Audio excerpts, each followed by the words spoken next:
वासुदेवाय ओम नमो भगवते वासुदेवाय ओम नमो भगवते वासुदेवाय ओम नमो भगवते वासुदेवाय ओम नमो भगवते वासुदेवाय। श्रीमद् भागवत महापुराण तृतीय स्कंद 25 देवती का प्रश्न तथा भगवान कपिल द्वारा भक्ति योग की महिमा का वर्णन।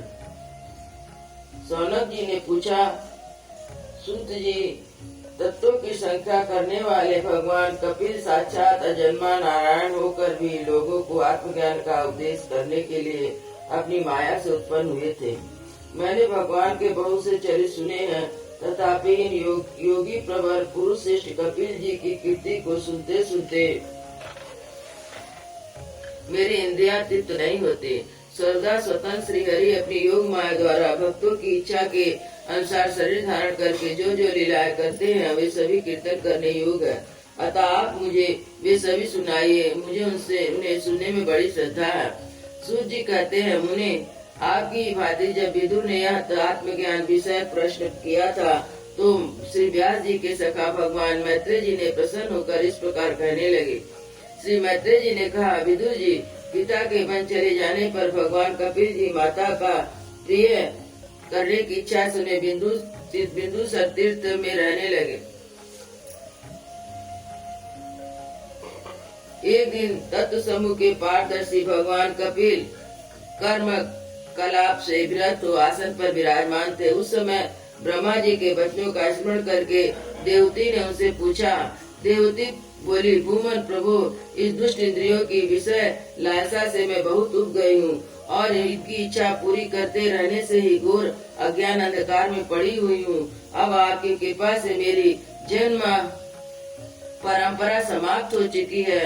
इसी से दुष्कर अज्ञान अंधकार से पार लगाने के लिए सुंदर नेत्र रूपी आप प्राप्त हुए हैं। आप संपूर्ण जीवों के स्वामी भगवान आदि पुरुष तथा अज्ञान अंधकार कारण से अंधे पुरुषों के लिए नेत्र स्वरूप असुर की भांति उदय हुए हैं। देव इन देह के आदि में जो मेरेपन का दुराग्रह होता है वह भी आपका ही कराया हुआ है। अतः आप मेरे इस महामोह का दूर कीजिए। आप अपने भक्तों के संसार रूपी वृक्ष के लिए कुठार के समान है। मैं प्रकृति और पुरुष का ज्ञान प्राप्त करने की इच्छा से आप शरणागत वत्सल की शरण में आई हूँ। आप भगवान धर्म जानने वाले में सबसे श्रेष्ठ है। मैं आपको प्रणाम करती हूँ। श्री मैत्रेय जी कहते हैं, इस प्रकार माता देवती ने अपनी जो अभिलाषा प्रकट की वह परम पवित्र लोगों की मोक्ष मार्ग में अनुराग उत्पन्न करने वाली थी। उसे सुनकर आत्मा सत्पुरुषों की गति श्री कपिल जी इनकी मन ही मन प्रशंसा करने लगे और फिर मृदु मुस्कान से सुशोभित मुखारबिंद से इस प्रकार कहने लगे। भगवान कपिल ने कहा, माता, यह मेरा निश्चय है कि आत्मयोगी मनुष्यों के अत्यंतिक कल्याण का मुख्य साधन है। जहाँ दुख और सुख की सर्वदा निवृत्ति हो जाती है, साध्वी उस अंग में संपन्न उस योग का मैंने पहले नारद जी और ऋषियों के सामने उनकी सुनने की इच्छा होने पर वर्णन किया था। अब मैं आपको सुनाता हूँ। इस जीव के बंधन और मोक्ष का कारण मन ही माना गया है।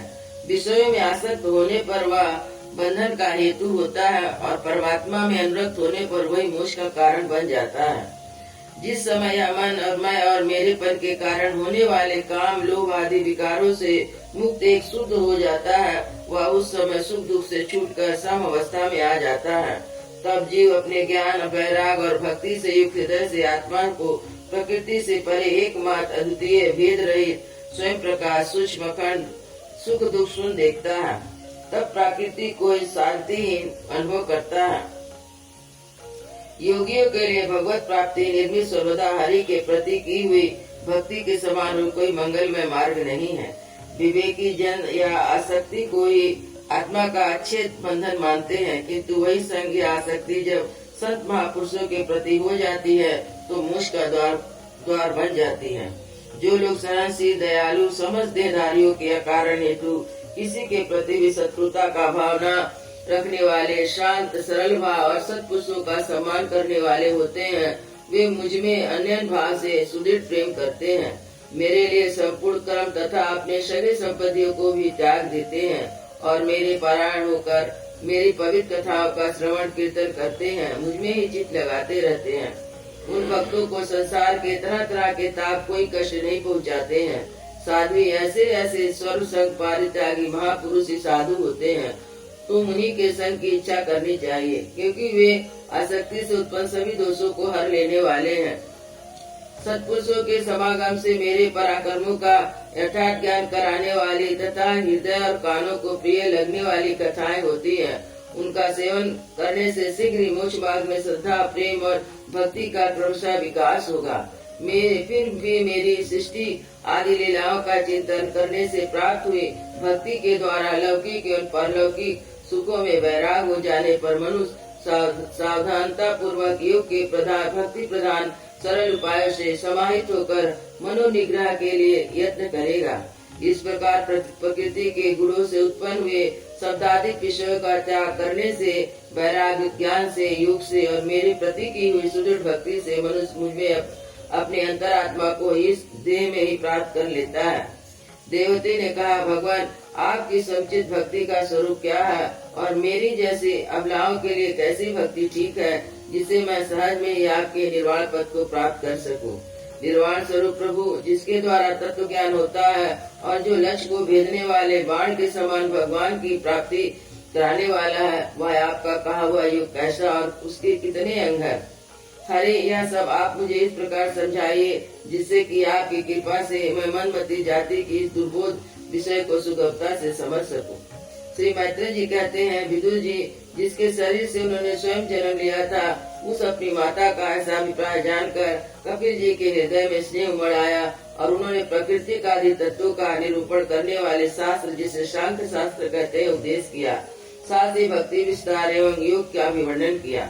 श्री भगवान ने कहा, माता जिसका चित्त एकमात्र भगवान में लग गया है, ऐसे मनुष्य की वेद विद कर्मों में लगी हुई तथा विषयों का ज्ञान कराने वाली कर्म इंद्रिया, ज्ञान विद्या दोनों प्रकार की इंद्रिया जो सत्य मूर्ति श्री हरि के प्रति स्वभाव की प्रवृत्ति है, वही भगवान की हेतु की भक्ति है। यह मुक्ति से भी बढ़कर, क्योंकि जठरानल जिस प्रकार खाए हुए को पचाता है, उसी प्रकार यह भी कर्म संसार के भंडार रूपी लिंग शरीर को तत्काल भस्म कर देती है।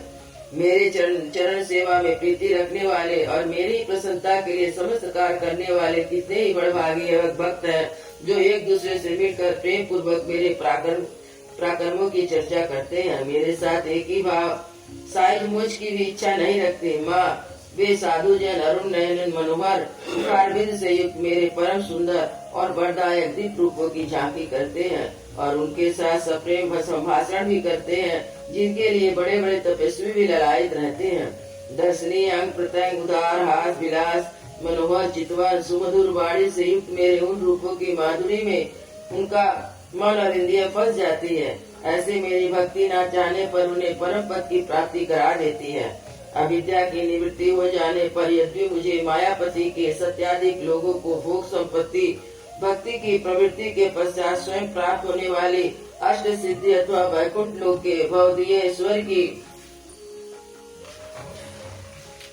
भी इच्छा नहीं करते, तब मेरे धाम में पहुँचने पर उन्हें यह सब विभूतियाँ स्वयं ही प्राप्त हो जाती है, जिनका एकमात्र मैं ही प्रिय आत्मा, पुत्र, मित्र, गुरु, सुहृद, इष्ट हूँ।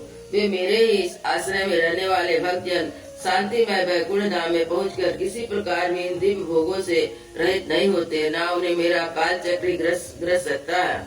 माता जी, जो लोग यह लोग परलोक अन्य लोगों में साथ आने वाले वासना में लिंग देह तथा शरीर से संबंध रखने वाले जो धन, पशु और गृह आदि पदार्थ है, उन सबको और अन्य संग्रह को भी छोड़कर अन्य भक्ति से सब प्रकार मेरा ही भजन करते हैं, उन्हें मैं मृत्यु रूपी संसार सागर से पार कर देता हूँ। मैं साक्षात भगवान हूँ, प्रकृति और पुरुष का भी प्रभु हूँ तथा समस्त प्राणियों का आत्मा हूँ। मेरे सिवा किसी का आश्रय लेने से मृत्यु रूप महाभय से छुटकारा नहीं मिल सकता। मेरे भय से वायु चलती है, मेरे भय से सूर्य तपता है और मेरे भय से इंद्र वर्षा करता है, अग्नि जलाती है। मेरे ही भय से मृत्यु अपने कार्य में प्रवृत्त होता है। योगी जन ज्ञान वैराग्य योग द्वारा शांति प्राप्त करने के लिए मेरे निर्भय चरण कमलों का आश्रय लेते हैं। संसार में मनुष्य के लिए सबसे बड़ी कल्याण प्राप्ति यही है कि उसका चित्त तीव्र भक्ति योग द्वारा मुझ में लगकर स्थिर हो जाए। वृंदावन बिहारी लाल की जय। युद्ध श्री राम लला की जय। गुरु महाराज की जय।